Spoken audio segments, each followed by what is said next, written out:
Hello, Ancients. I'm Robert Sheehan, and I play Tom Natsworthy. Mortal Engines is an imaginative world filled with larger-than-life characters, none quite so big as London. When producer and co-writer Peter Jackson first read these books, he knew this Traction City would blow audiences away and show them something they'd never seen. London has scale, it has history, and it rolls across the great hunting ground like a mountain on the move. But how did this behemoth come to life? Well, I'm happy to be your guide on this epic journey into the beating heart of Mortal Engine's greatest Traction City. Welcome to London.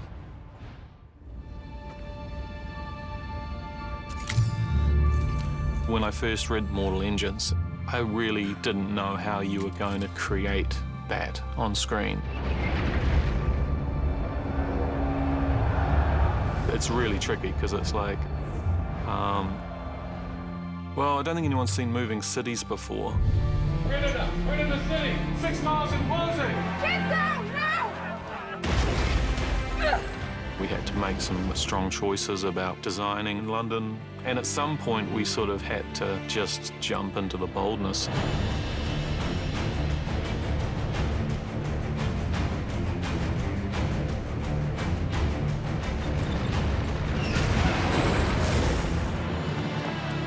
It was difficult to find a design for London that felt right. We did a big design period back in 2007, 2008, and then we did another big design period in this last few years. There's probably a good 200 drawings of what London might look like. All of them are based on Philip's book.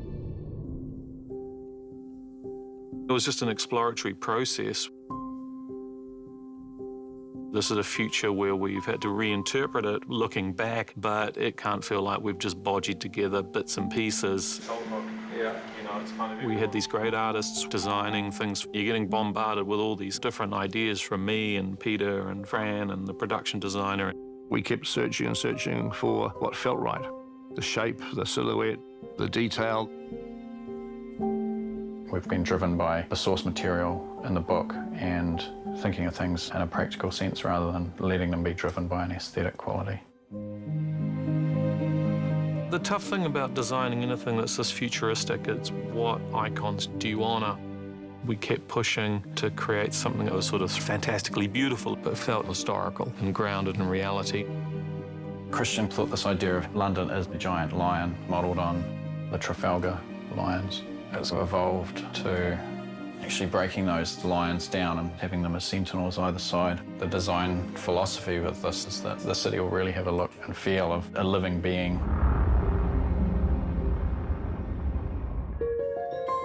We have an intimate connection with vehicles on the ground, how they move, and we have an intimate connection with cities, and making a city on wheels moving poses lots of creative challenges. Pete hired Marco Spatoni, and Marco came out to New Zealand and brought a team of guys with him, and they started working on previs for the film. I've been working on previs starting from 2008. We needed to do quite a bit of testing to understand how we would have visualized this. When we picked up Mortal Engines to get it back on track again, we were able to look at the previs and you could see what was really working fantastically well and some of the physicality of the cities and the size. London is a fine balance between raw movement and fine movements of building down to the low rattling of small features. It was a big technological feat in animation. This is something that we couldn't even imagine doing a couple of decades ago. We got Volkswagen going about 300 to 400 kilometers an hour. London can reach that speed as well.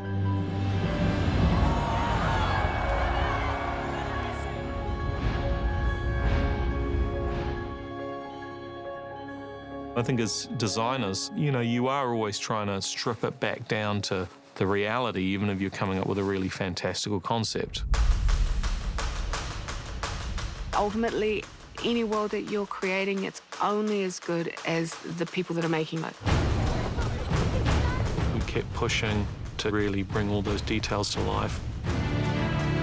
The whole art department, we're digital, and then set decorating team that managed to just sort of create the scope of London itself. The thing that we took away from the Tolkien movies is that it works a lot better if you treat it with as much authenticity as you possibly can. There's a lot of aspects of London that I would be fine living in.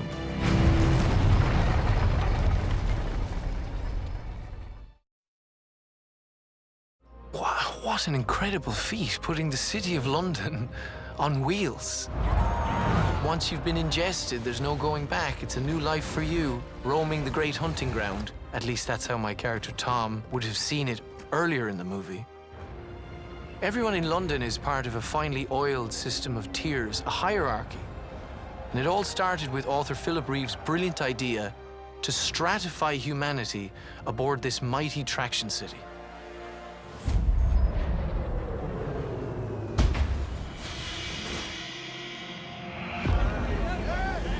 Philip Reeve has created a whole society on board these moving cities. I've never seen a city the length of about 10 football fields with theatres and pubs and everything else kind of rumbling along the ground. New London is built on a series of tiers.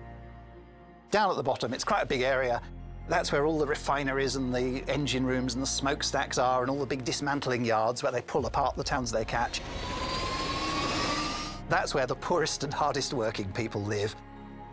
The tiers above that are low-grade housing. And then as you get further up London, the housing gets slightly better, and there is more areas of parkland. A bit more daylight gets in. And when you get up to the very, very top, that's where the high-ranking council officials and the really rich merchants and people live. And this was one of the ideas that came to me as soon as I thought of Traction Cities. It tends to get gloomier in colours as you go down the tiers. Everything kind of meshes into these dark greens and dark blues and blacks and greys. The bottom one is called the gut. It's where the jaws of London open and it absorbs other cities. It chases down and takes other cities in, and so it literally is ingesting them into a gut. Stop her!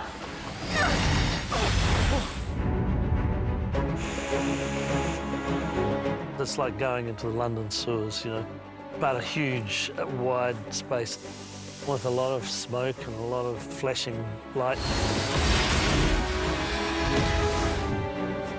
We built a set called the Netherborough Station, which is the lowest cupola station in the city.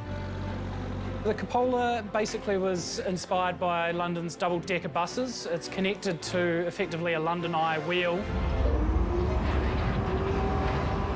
As you go up tier by tier, the people get more and more wealthy. You've got museums, you've got shops. Welcome to the beautiful streets of London. We are on the 3rd tier of the London Traction City. The attention to detail is crazy on this, you know, down to the little quirk coins. You can go into the shops. It's an interesting futuristic world because it's so utterly familiar at the same time as being so very, very strange. Follow me down the quirky little laneway. So our cheese shop sells algae cheese, of course. Delicious. And then our next shop is the Goggle Box Screen Repair Store, where you can upgrade your goggle box. And then we come round to Tottenham Court Station. I mean, it completely boggles the mind. Sometimes baffles me, like, how we get all this stuff done. And that's it. And then at the very apex of the city, which is called top tier, that's where the wheelhouse is, where London's steered and controlled, and where St Paul's Cathedral is, which is very much a symbol of the resurrected London. The first tier is the homes of the Lord Mayor, and Valentine, and those sorts of people. All the London tiers go up in levels of suspension and shock absorption. So the higher up you go in London, the less vibrations you get from the city. The upper class of London, they've essentially got their own, almost like lily pads, that would all be individually on suspension systems. London has a social strata, from the working class right through to the Lord Mayor. There's lots of worlds within the world that start intersecting. It becomes very compelling for that reason. It is a massive city, but it's got a really beautiful human scale to it. Welcome to London.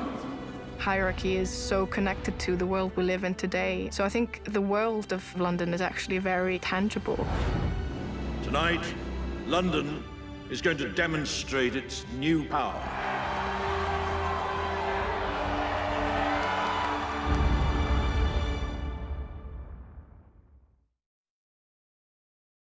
So, you have this massive city, but to believe in it, everything has to make sense and feel genuine down to the tiniest detail. It's 1700 years in the future. You can't buy any of this stuff at a store, so it all has to be made. In a single frame of film, there's so much information, colors and shapes that teach you about this city on the move. And like people, no two traction cities are alike.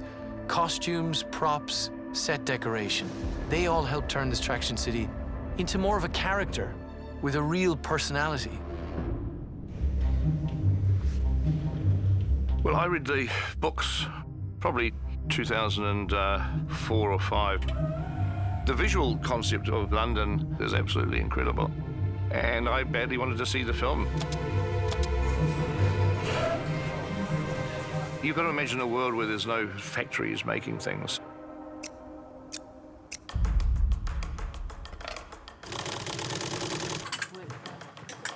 Here we go. Bravo, man. Philip's world did feel unique. The challenge of it was everything in this world has to be fabricated. I mean, we're not even based out of London, so we can't even shear off little sections of London to shoot in. Everything has to be handmade. We are trying to create something new, so it was a huge undertaking.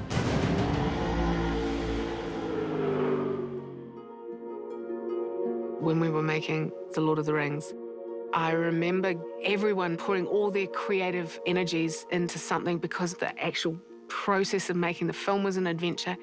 And what's cool about that, from my perspective, is none of that has gone.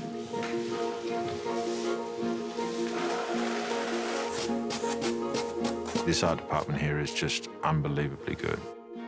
From the smallest little details to the hugest sets, they create the most wonderful worlds.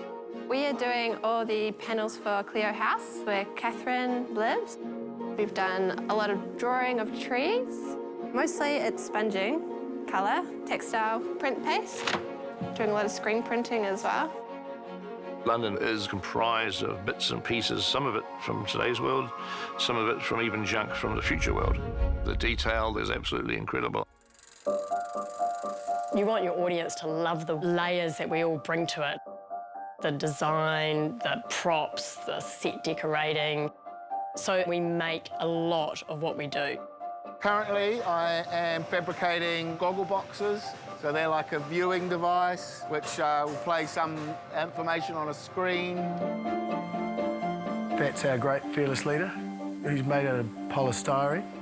Basically, we're just trying to naturalise his feel and his texture, and also provide ourselves an option to create a little more detail here and there if we want. These are the bobby hats. In total, we made probably 45, if not 50. They are all over London. They're in every tier, from the gut all the way up to tier 1. In this world of London, that sense of creativity and imagination and it being about pouring all your energy into bringing it to life is still there. It feels so very much alive.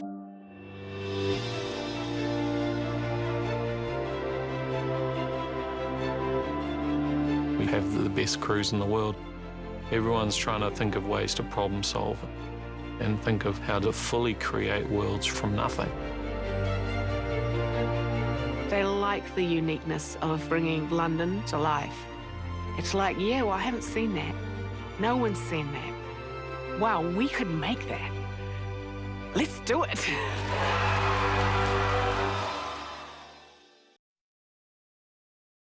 My character in Mortal Engines, Tom Natsworthy, historian apprentice, 3rd class, works for the London Museum, where you'll find everything you could ever dream of knowing about the ancients. That's you guys. The museum showcases many amazing relics, and it's definitely the most fun set to explore. And yes, of course, I'm a little bit biased. The London Museum needed to be much more than just another location. They had to visualize a past that our story could be anchored in. There was a lot to draw on for inspiration, and the end result was a museum full of history and imagination. You show up on a Wednesday and you walk onto a new set, and it's, where did this come from? How quickly?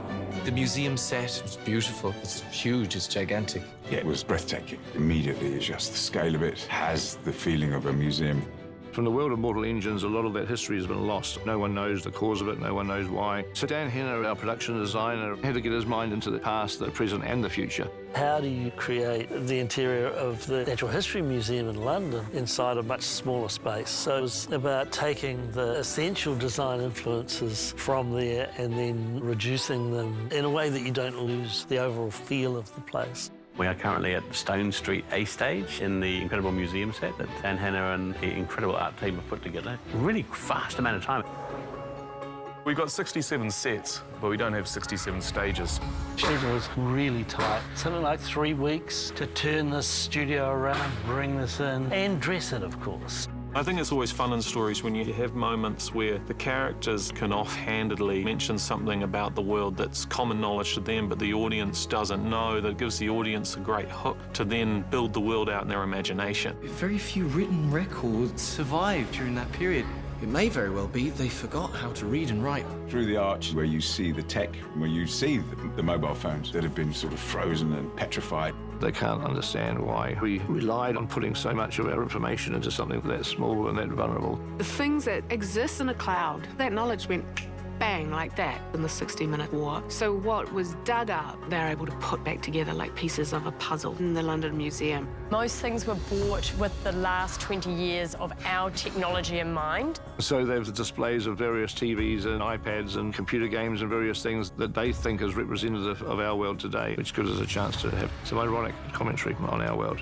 We had a lot of fun producing these items, some from brand new computers and phones, and others from stuff we found in junk shops. We've got a few real ancient relics. So this is one of the things we were lent by Peter Jackson. This is the Sopwith plane, the last one existing in the world. Then we also have elements which are from their world, which have been found within the last 4,000 years.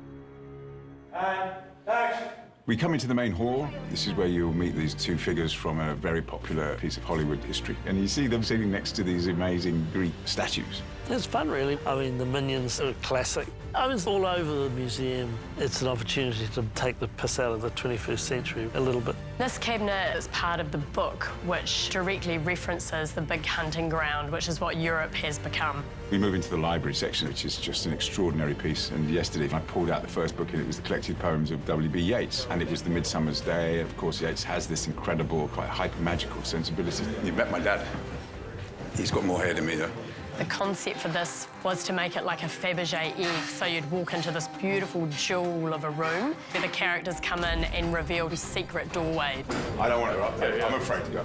Yeah, exactly. It's a big moment. The line between historian and engineer is so clear that I couldn't do anything about it. And I've known Catherine since she's a child, because her father, Valentine, was part of my guild. So this is really quite an emotional moment. This is the restoration room, which houses the fantastic wet specimens we sourced from Te Papa. This is a dolphin's head, sharks' eyeballs, take everybody's interest. That's great with the red hair and all that greeny blue stuff. You already have to imagine so much when you're acting. So if you've got an art department that can create the world around you and you don't have to imagine that, it allows you to focus on everything else so much more. It's actually all about the interaction between the various characters, and what we're producing is a world that they can exist in, and a world that's going to allow them to do the drama. And action. 60 minutes is all it took for the ancients to blow up the world and bring humanity to the very brink of extinction. The 60-minute war, there was no record of what happened, and slowly over time, we start to put back together what actually happened. We sort of played around with that a lot, kind of getting history wrong as a sort of a wink and a nudge to the audience. But Tom and his superior historians are sort of the last bastions of trying to hold on to human history, trying to remind people what happened and how we got here. History is the past, the present, the future. Once you know how, then you can potentially go forward. And that's why the job of the historians is so important.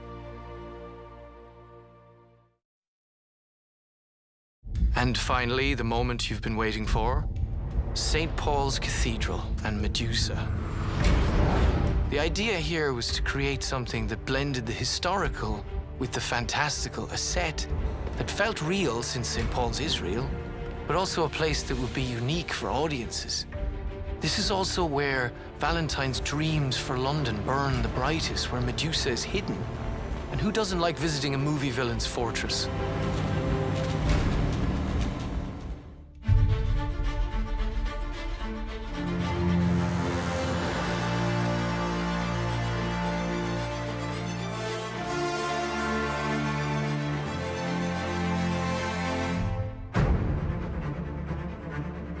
Philip Reeve came up with this great notion that, that the most familiar building in this new attraction version of London, St Paul's Cathedral, familiar to us today, is actually the home of this weapon that Valentine creates. St. Paul's was exciting because it was the heart of the antagonist in the film. This is a world where St Paul's is sitting on the 7th tier of a big moving city of London. You're thinking, OK, well, we couldn't do that today, but certainly in the future, 2,000 or 3,000 years, they figured out a way to do it. It reminds me of like old 60s kind of like futuristic movies. Firing sequence terminated. We spent a long time shooting stuff in there. It's like a puzzle-solving exercise. So you've got this incredible history of people loving St. Paul's, and then you've got it being used for nefarious purposes. And that kind of has this friction. In the book, they talk about how difficult it was to keep St. Paul's together on a moving city, because all the stones would crumble and fall apart.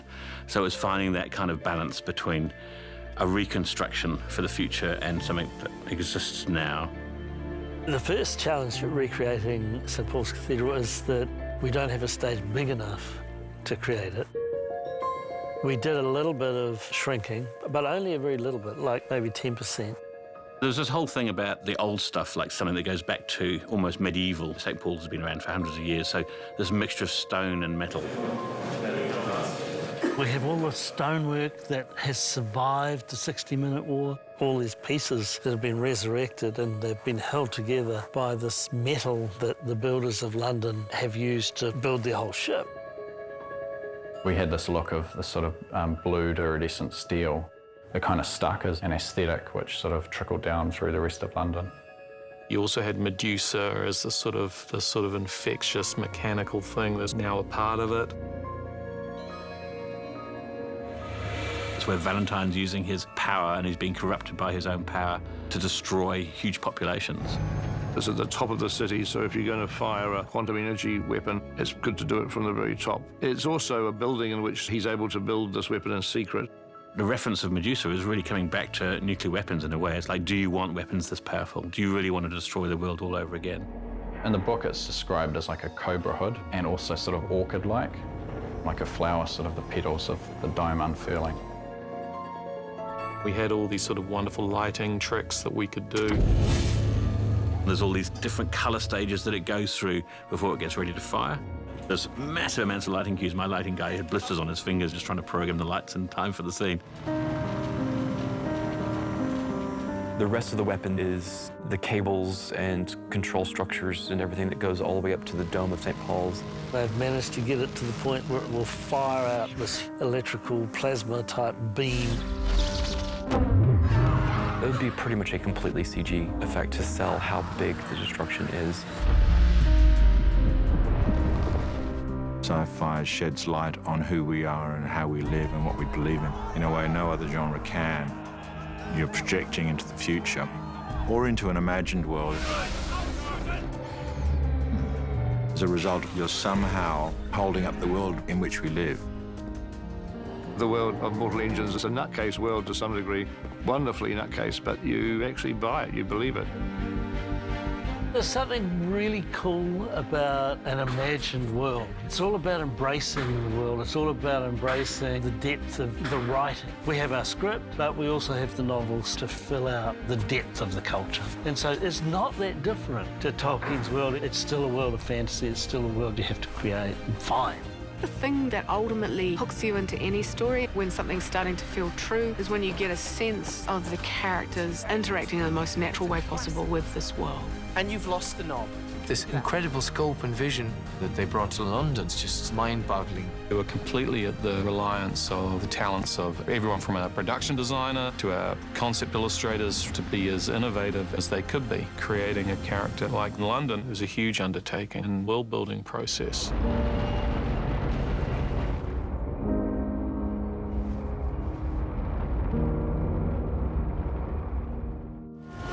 So as you've seen, it takes such a massive team to make Attraction City like London come to life. I hope you've enjoyed exploring this incredible creation, and never forget, movement is life.